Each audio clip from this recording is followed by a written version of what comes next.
Hello everybody. Today on Play More, I'm going to be showing you how to make Decayed Master Sword from this into this. Before we get started, I want to give a personal thanks to Pop and Sickle and Tyler over on Printables that provided the files needed to complete this project. Pop and Sickle crafted the perfect files for the original Master Sword, and Tyler provided the files for the Decayed version that fits with the original file. Links can be found down below.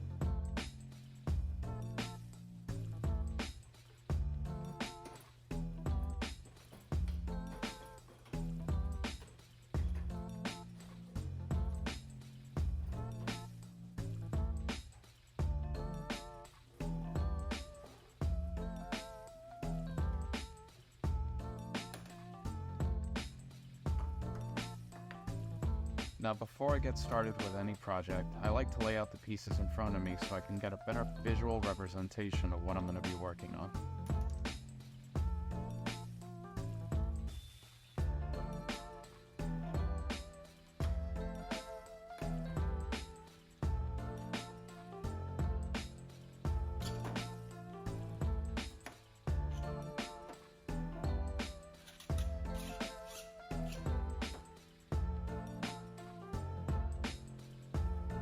Once I have it figured out and I know where to begin, I start off this project at least by sanding down the broken half of the top part of the blade. Now, I sand down both sides so that way I can apply PLA glue. It's called Glue. That's the brand that I use. And then I make sure to put force on both sides while I'm gluing it together to make sure that it's properly jointed.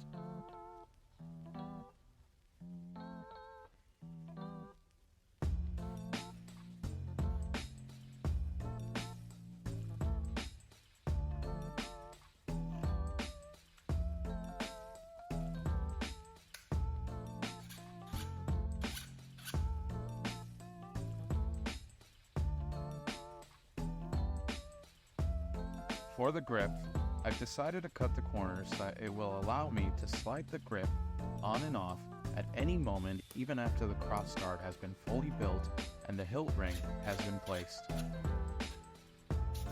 Now make sure that you're sanding both sides of whatever you plan on gluing so that way it can properly adhere well and better.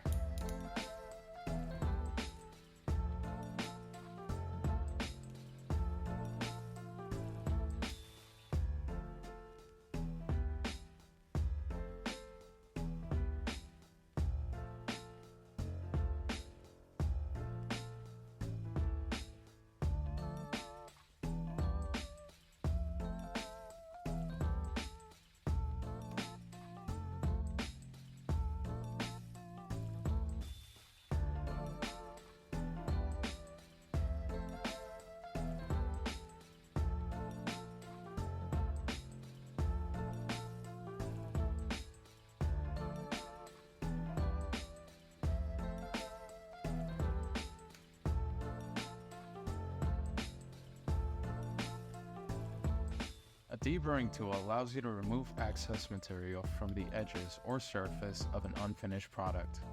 I needed to smooth off the inside of the hilt ring so it will fit nicely inside the crossguard.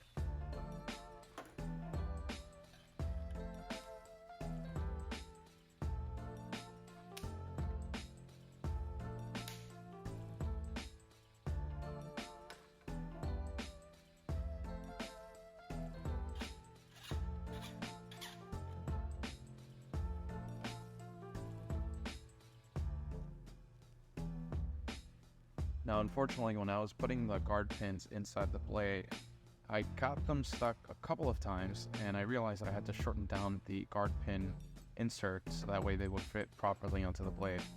I don't think it was an issue with the files themselves, I think it was an issue with my printer and the settings that I had put it. But yeah, it seemed to work fine after that and I was able to remove them and put them back on with no problem.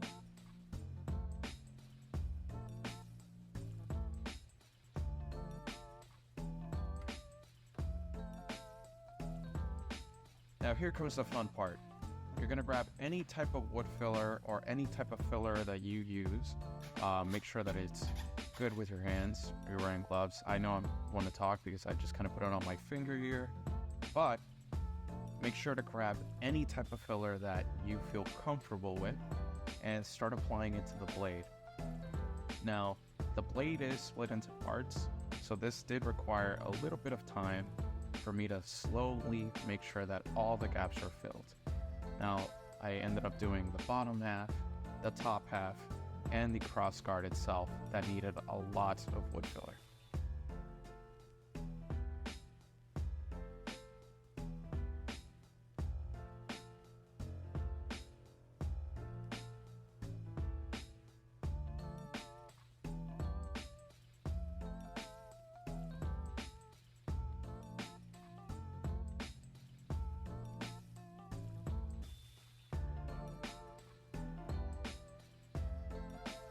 Now, for all my people who are into hobby model kit building, I ended up using a scribing tool that's used for panel lining, but I used it to clean out the grooves with inside the Triforce symbol, which had some residue and supports left over from the original print.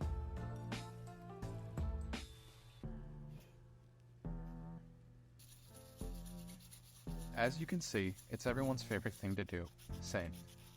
Now, if I could do something differently with this project, it's not to overdo it with the sanding and keep it simple.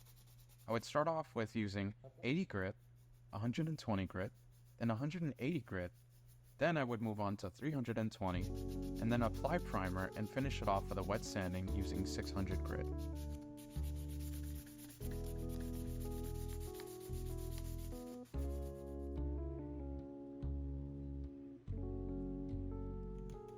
Now I'm applying UV resin that I had left over from another print.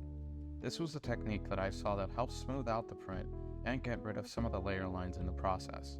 Now make sure that if you are attempting to do this, please wear gloves and a mask for your safety.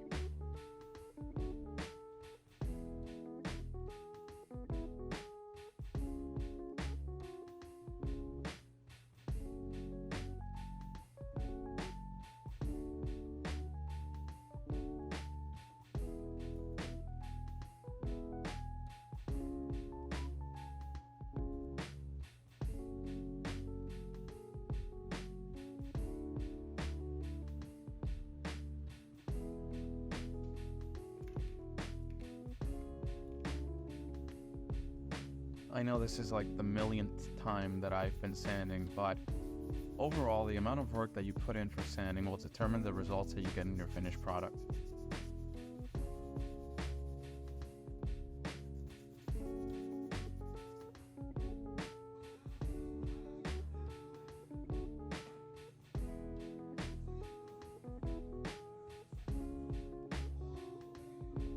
Here I'm using 600 grit sandpaper and water to wet sand the print. After a couple of minutes, it's smooth to the touch. Finally, we start getting the paint. This is where it starts to go from print to prop in my opinion. And make sure to thin out your paint properly. I was having issues with my airbrush since I didn't have it thinned out to the level that it needed to be. But make sure to take your time and you'll be good. And then we are going to mask off some of the areas that we are going to be painting. We are going to start off with using a black base on the blade itself. I ended up using a Spixbax brand, and then I ended up using the Ultimate Mirror Chrome as well. Now, after that, you should be good, and you can take the masking tape off. But you are going to be using the masking tape again for the blade, so that way you can start painting the hilt.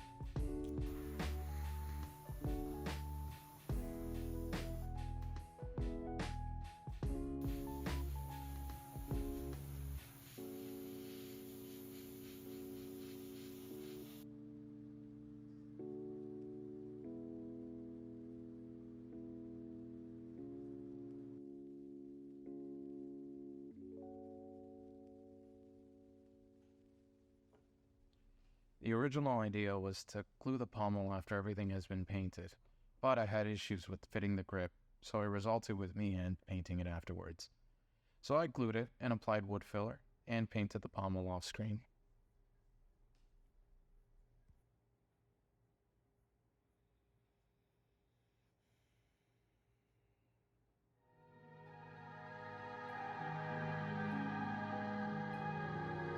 Now Now the blade itself has a lot of detail. I wanted to make sure to take my time with this and actually give it the love and attention that I feel like it deserves. Just like with anything that you're creating, just make sure to take your time. You will get the results that you want if you do.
And there you go, the Decayed Master Sword. Now this has been one of the most fun builds for me since it's always been a dream of mine to build a Master Sword. Not only that, but to make a broken version from Tears of the Kingdom, it couldn't have been any better. The moment I saw it in game, I knew I had to make it. Now, if I had to do anything over again, I would reconsider how much time I put into the processing and the techniques that I've tried. It gave me the results that I was looking for, but ultimately it was a little bit overkill. Now, after everything was said and done, I felt like I was stuck in a loop where I was just picking up the sword, turning it around, looking at the details, seeing what I had done, what I had missed, if I had anything, and then putting its sword down again, walking by, picking it up again, and just stuck in a loop. It's one of those projects that just really just drags you back in no matter what. Now, I wanted to take a moment to highlight the materials that I used in the video. If you feel like I've missed any, or if you do have any other questions, make sure to comment down below so I can answer. And to any of the items that are in the video, you can find them in the description down below as well.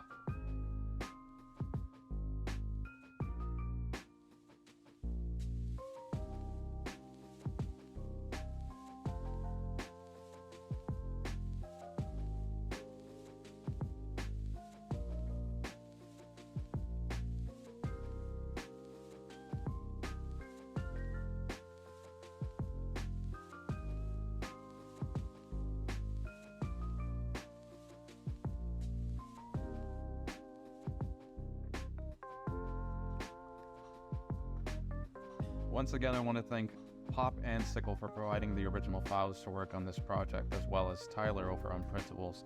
Without them, this project would not have been possible, but I really do want to thank you for watching and taking the time to support me. If you do have any questions, please feel free to comment below, and I'll get back to you as soon as possible. And remember, create more, build more, and play more. Thanks again.